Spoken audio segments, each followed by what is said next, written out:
สวัสดีวันนี้อยู่ในเกมสนามรบนะครับทุกคนไปเริ่มยิงกันเลยเกมคล้ายๆอันนี้ไหมก็คล้ายๆกับเกมเนี่ยอะไรนะอาร์เซนอลใช่ไหมเขาไม่รู้นะครับคุณนันไม่รู้ว่าผมไลฟ์ไม่ใช่ไม่ได้ไลฟ์ไม่ไลฟ์ไม่เป็นนี่ครับคุณต้องล็อกอินอีกนะครับว่าผมอัดคลิปอยู่นะครับแบบนี้เนี่ยผมจะแบบว่าทำเป็นพื้นหลังไปกาวนะครับทุกคนเวลามีคอนเทนต์อะไรนะครับอย่างที่ผมทำคลิปไว้หลายคลิปเลยนะครับ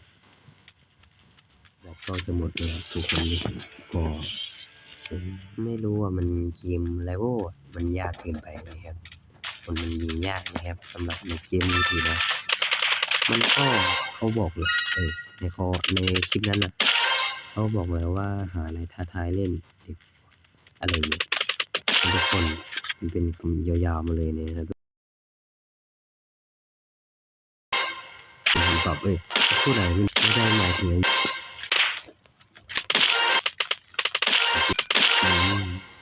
ต่อเนื่องต่อ